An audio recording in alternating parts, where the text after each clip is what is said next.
The 1978 Superman movie. The one, the only, the original Boy Scout in baby blue. The film that promised you will believe a man can fly, or at least seduce a small dyslexic brunette whilst wearing red, blue, and spandex tights. And by Zod, they meant it. So let's dive in, kiddies. Or rather, leap tall plot holes in a single bound. We start on Krypton, that alien ice cube floating through space. You've got Marlon Brando in a bad wig who clearly had no idea where he was and was just waiting around for the check to clear.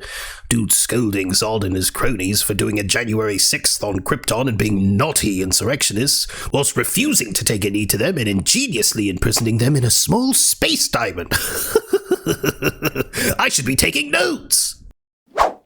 So there's Superman Space Daddy going full Grumpy Thunberg in a bathrobe, standing before the Kryptonian Council of Gammons like, "How dare you! The planet's gonna blow any minute and you're all still mining sun juice like it's 1999. But do they listen? Nah.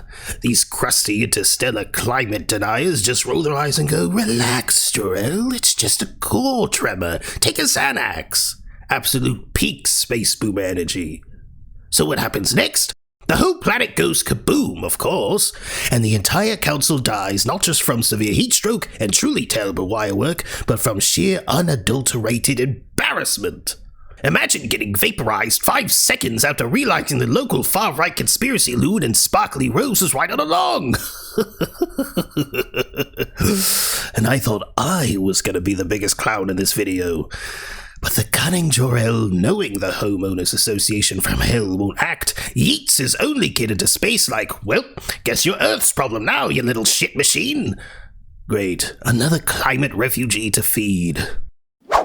So our little cutesy-wootsy space baby crash lands in Smallville, which looks like it's one tractor short of a Stephen King murder town. He gets raised by Ma and Pa Kent, the human embodiment of a Hallmark card and a Dignitas ad, who find the nudie naked tyke in a local cornfield and decide to kidnap and raise this undocumented illegal alien as their own. But karma then catches up to them, and Pa dies from the power of heart disease and 20 years of guilt after harboring an undeclared space squatter on his property, even though his alien son could have saved him in a heartbeat. Geez, Clark, maybe use that super speed to grab a defibrillator. Guess he's too busy trying to figure out how to get into the panties of the local ginger floozy. Disgusting! So instead he goes off to find himself by throwing one of those glowy Kryptonian crystals like he's starting a rave in the Arctic, and bam! Up pops the Fortress of Solitude, which is basically Elon Musk's wet dream, a self-generating palace of privilege in the middle of nowhere, and full of cheap ChatGPT imitations of deceased loved ones. And yikes, the crystal tech can build an entire ice mansion overnight, but we've still got severe spates of homelessness in Metropolis? Clark, sweetie, fix the housing crisis before you put on the cape.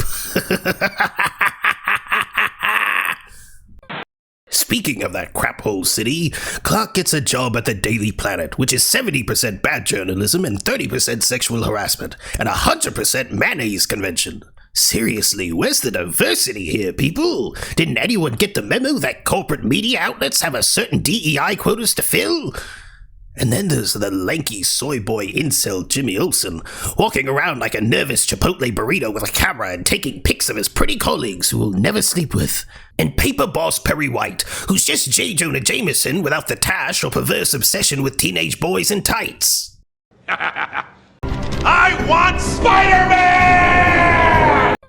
Meanwhile, Lois, who somehow won a Pulitzer despite having more problems with spelling than Bizarro trying to play Scrabble, gets saved by Superman during a helicopter crash. He's all, "Don't worry, doll, I've got you." She replies, "You've got me, who's got you?" "I'll tell you who's got you, Miss Lane. An illegal space orphan with 2 dead dads." What are the chances? And boy, her flabber is well and truly gasted. "What's your name, big guy?" she asks. "Superboy?" "Nah, Statistics Man," he replies. "Never forget, 60% of crimes are committed by 13% of the population." Wow. Then we get to that part, the nauseating mid-film love confection that plays out like an after-hours Victoria's Secret commercial sponsored by NASA.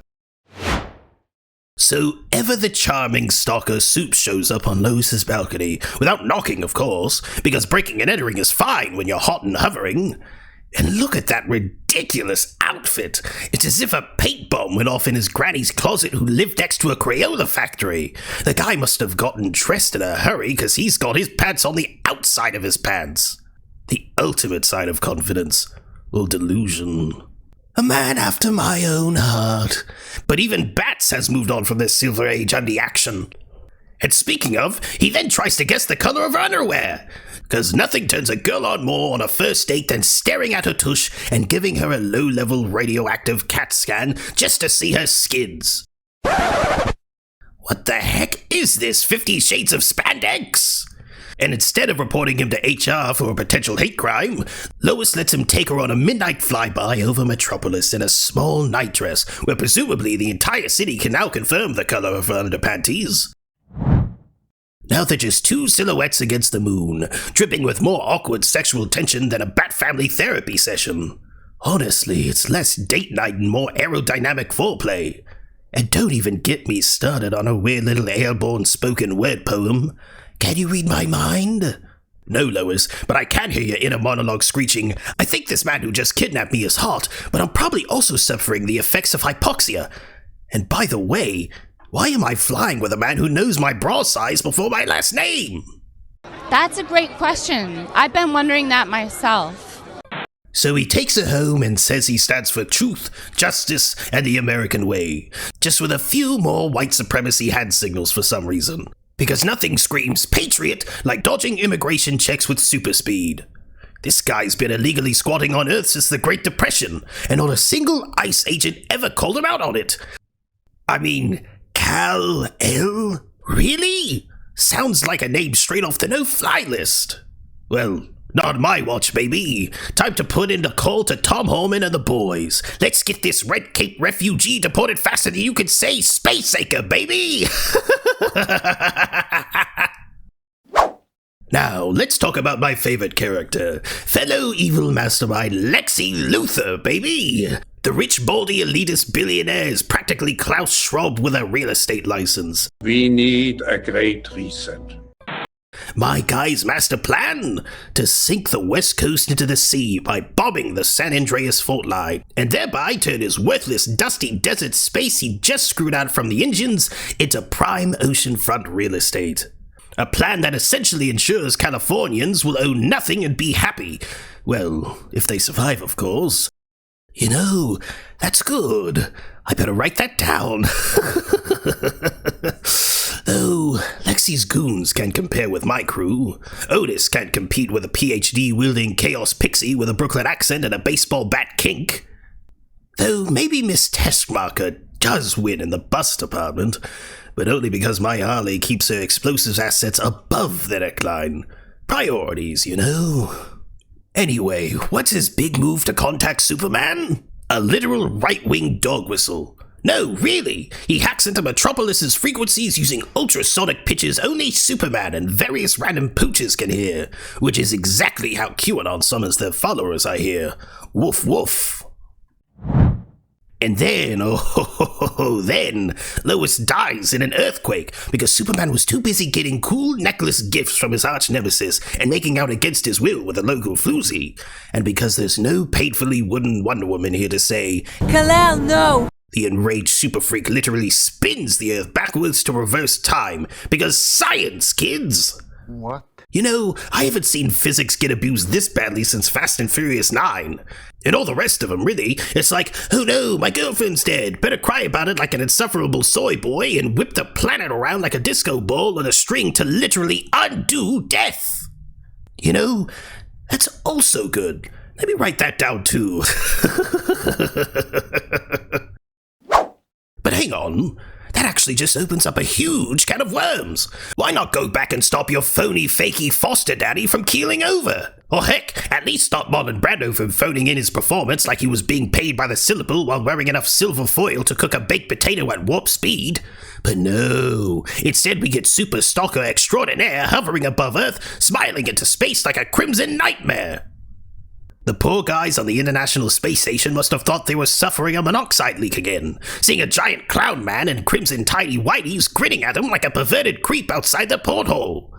They'd be dropping more solids than an Ed Sheeran album. Anyway, my favorite part is how there's so many unsolicited smooches going on in this flick. I mean, everyone keeps forcing smackers on unconscious people in this movie. Miss Evie canoodles an exhausted Kryptonian orphan, Soup sucks the face off an unconscious corpse of his dead crush, and even the military boys are getting in on the action. Well, I guess that's one way to serve your country. Which is certainly brave in the modern era. I mean, I'm not known for my adherence to a moral compass, but ain't no way I'm risking getting me too'd, matey. Not since Condiment King got cancelled for simply telling Ivy he'd like to catch up to those curves. Hell, even Mr. Freeze spent a night in the slammer for telling Batgirl she looked good enough to squirt. And you don't even want to know what Calendar Man said to Zatanna regarding his jingle balls at the DC Christmas party last year. Golly, can't say anything these days. What a bunch of snowflakes. Though the worst part of this movie is, of course, the sheer lack of Batsy. None! You know why? Because they knew if Batbrain showed up, he'd be all, "Clark, you're being a naughty boy and doing a bunch of bad things like violating international laws of space and time again." Hopefully he'd at least just slap that pansy-ass curl off his forehead. But I'm not bitter. What? Never! I just find it adorable that Mr. Tights in the Sky gets hailed as a savior for stopping jewel thieves and bizarrely dumping small boats in the middle of the street, which will inevitably cost the taxpayer thousands to remove it, while I start one tiny little riot and suddenly everyone's clutching their pearls. Ultimately, my beautiful brain-dead bunch of popcorn-gobbling misfits, Superman: the movie is a campy, chaotic clusterfuck that actually makes less sense the more you think about it. I mean, a senate of sparkly, snarkly space skeptics not believing the planet's most accomplished scientists when he says Al Gore was right and the sun's gonna make the world explode any time now? Obvious nonsense. A stylish back-alley robber in a turtleneck? Also obvious nonsense. And hasn't the world had enough of a flying man in tights solving problems with nightly fascism and daddy issues? He could feed the poor, cure cancer, stop war. But instead he rescues kitties from trees and molests birds. Both the physical and euphemistic kinds. It's cinema, it's schlock, it's the American dream in Technicolor, and bright red budgie smugglers. It's starring my second least favorite Caucasian orphan who likes playing dress-up and interfering with criminal plans in the dead of night. Now smash that like button and subscribe to this guy's channel, or I swear on Harley's fishnets, I'll personally fund a Birds of Prey sequel and give Leto full creative control and a musical number. Now if you'll excuse me, I'm off to gentrify the Narrows and send it back to LexCorp at twice the price. Kiss my chemically bleached cloud cheeks, super chumps.